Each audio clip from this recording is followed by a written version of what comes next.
Hello friends, welcome to Aroma Homeopathy. Today we are going to talk about Delta plus variant of COVID-19 virus.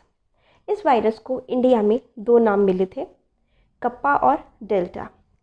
Kappa उतना prevail नहीं किया जितना delta prevail किया, और delta का जो बदला हुआ स्वरूप देखने को मिला उसे हम डेल्टा प्लस कह रहे हैं।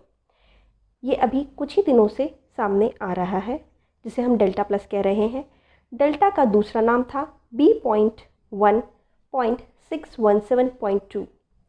इसका बदला हुआ स्वरूप जो है उसका नाम है AY.1 या फिर डेल्टा प्लस। ऐसा क्यों हुआ?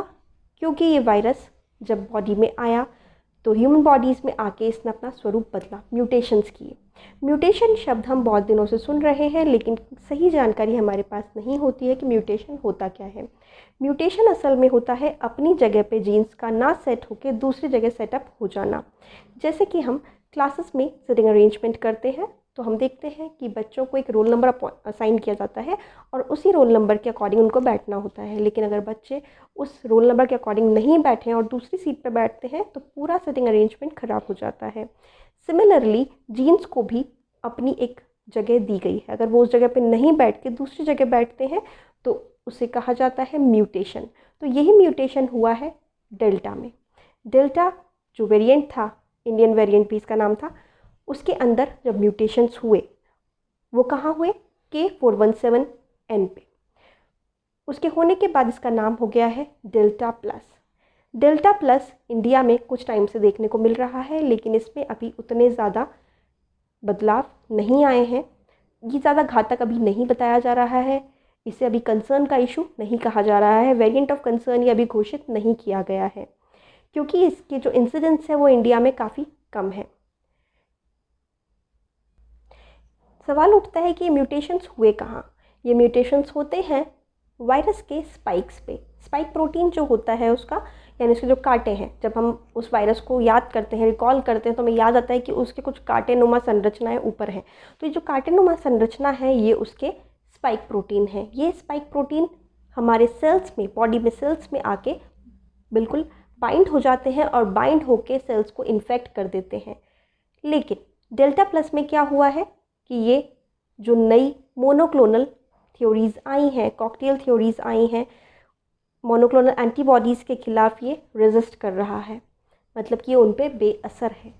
ये देख के एक कंसर्न सबके मन में आता है। उसी कंसर्न के अकॉर्डिंग हमें इससे बचना ज़रूरी है, एक बचाव हमारा ज़रूरी है। इससे घबराए नहीं, लेकिन बचाव ज़रूर करें। PHE यानी कि पब्लिक हेल्थ इंग्लैंड ने कहा है कि इंडिया में अब तक इसके 6 जीनोम्स हैं। ऑल ओवर वर्ल्ड इसके 63 जीनोम सामने आए हैं। इंडिया में अभी इसका इंसिडेंस कम है, इसलिए इतना ज़्यादा घातक नहीं है। वर्ल्ड वाइड अगर हम देखें तो यूरोप, एशिया, अमेरिका, ऑस्ट्रेलिया, कई जगह ये पैर पसार चुका है, लेकिन उसका अभी तक प्रभाव उतना ज़्यादा ख़राब नहीं आया है। तो एहतियातन हमें से बचाव ज़रूर करना है। आप जैसे अभी तक अपनी लाइफस्टाइल फॉलो कर रहे हैं वैसे ही करें।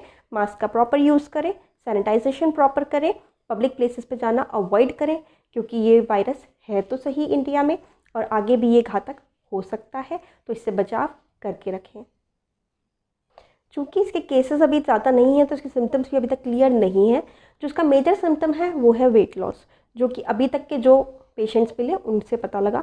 लेकिन एक्चुअली ये क्या सिम्टम्स आगे कॉज कर सकता है वो अभी तक क्लियर नहीं है, but it is definitely going to affect your respiratory system, और वेट लॉस इसका सबसे पहला फीचर होगा। तो उससे हम पता लगा सकते हैं कि it can be delta plus variant. Monoclonal antibody cocktail को अभी डेल्टा वेरिएंट पे काफ़ी प्रभावी माना गया था, इसीलिए उसे इंडिया में भी यूज़ करने की सलाह दी गई थी। लेकिन जैसा कि देखने में आ रहा है डेल्टा प्लस वेरिएंट पे ये प्रभावी नहीं है, तो इसलिए ये उस पर भी बेअसर है। डेल्टा वेरिएंट प्लस वेरिएंट अभी हमें ज़्यादा तकलीफ़ नहीं देगा, लेकिन जो ये मोनोक्लोनल एंटीबॉडी कॉकटेल्स हैं वो बेसिकली क्या काम करती हैं कि एंट्री को इसकी हमारी बॉडी में रोक देती हैं। तो लेकिन अगर ये प्रभावी ही नहीं होगा उस पर, तो डेफिनेटली उसकी एंट्री इसमें हो सकती है। कॉकटेल का भी इसमें यूज़ नहीं है।